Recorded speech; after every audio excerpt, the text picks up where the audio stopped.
ಬೆಳಗ್ಗೆನೆ ಎದ್ಬಿಟ್ಟು ಲಾಗ್ ಮಾಡಕ್ ಕೊಟ್ಟಿದ್ದೀನಿ. ಇವತ್ತು ನನ್ನ ಮೊದಲನೇ ಲಾಗ್. ಸೊ ಬನ್ನಿ. ಏನು ಅರ್ಥವೇ ಆಗ್ತಿಲ್ವೇ ಈ ಕೇಸು?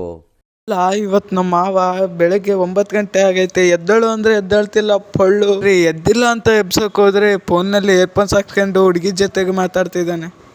ಈ ಕಣ್ಣಲ್ಲಿ ಇನ್ನೀ ಏನೇನ್ ನೋಡ್ಬೇಕು ಇಲ್ಲಿಗಪ್ಪ ಇಷ್ಟು ಜೋರಾಗಿ ಹೋಗ್ತಿದ್ದಾನ ಅಂತ ನೋಡ್ತಿದ್ದೀರಾ. ಹಂಗೆ ಸ್ವಲ್ಪ ಬೇಜಾರಾಗ್ತಿತ್ತು, ಕೆಳಗಡೆ ಆ ಅಣ್ಣರ ಹತ್ರ ಮಾತಾಡ್ಸೋಣ ಅಂತ ಹೋದೆ. ಬಟ್ ಅವ್ರು ಏನೇ ಡಿಸ್ಕಷನ್ ಮಾಡ್ತಿದ್ರು, ಅವ್ರಿಗೆ ಯಾಕೆ ಡಿಸ್ಟರ್ಬ್ ಮಾಡೋಣ ಅಂತ ವಾಪಸ್ ಬಂದ್ಬಿಟ್ಟೆ. ಅಷ್ಟರಲ್ಲಿ ಇವನ್ ಬಂದ. ನಮ್ಮ ರೂಮ್ನಲ್ಲಿ ಎಲ್ಲರಿಗಿಂತ ಸ್ಮಾರ್ಟ್ ಆಗಿರೋನು ಅಂದ್ರೆ ಇವನ್ ಒಬ್ನೇ ನೋಡ್ರಿ. ಏನೋ ಏನೋ ಏನೋ ಏನ್ ಸ್ಮಾರ್ಟ್ ಆಗಿದೆಯಲ್ಲಿ, ಆಫ್ರಿಕಾದಿಂದ ನಡ್ಕೊಂಡೇ ಬಂದ್ಬಿಟ್ಟಿಯೇನೋ.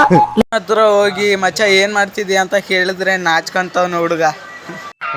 ಈ ಫಿಗರ್ ಎಲ್ಲೋ ನೋಡ್ದಂಗೈತಲ್ಲ, ನಂಗೂ ಹಂಗೆ ಅನ್ನಿಸ್ತಾ ಇತ್ತು. ಹಂಗೆ ಇವತ್ತು ನಮ್ಮ ಹಾಸ್ಟೆಲಲ್ಲಿ ಮಧ್ಯಾಹ್ನದ ಊಟ ರೆಡಿ ಇತ್ತು. ಇಂಥ ಜನ ಎಲ್ಲಿ ಸಿಗ್ತಾ ನಿಮ್ಗೆ? ಹೊಡಿರಿ ಚಪ್ಪಾಳೆ, ಹೊಡಿರಿ, ಇದು ನಮ್ ದೇಶ ಅಂದ್ರೆ. ಅದಕ್ಕೆ ಹೋಗ್ತಿದ್ವಿ. ಇವತ್ತೇನಪ್ಪ ಸ್ಪೆಷಲ್ ಅಂದ್ರೆ ಅದೇ ದಿನ ಅನ್ನ ಸಾಂಬಾರ್ ಮಾಡಿರೋದೇ ಇವತ್ತು ಮಾಡಿದ್ದಾರೆ. ಏನೇ ಹೇಳಿ ನಮ್ಮ ಅಷ್ಟು ಊಟ ಮಾಡ್ಬೇಕಂದ್ರೆ 7 ಜನ್ಮಕ್ಕೂ ಪುಣ್ಯ ಮಾಡಿರ್ಬೇಕು. ಆ ಪುಣ್ಯ ನಮಗ್ ಸಿಕ್ಕಿದೆ. ಇಷ್ಟು ಹೇಳಕ್ ಇಷ್ಟಪಡ್ತೀನಿ. ಓಕೆ ಫ್ರೆಂಡ್, ಬಾಯ್.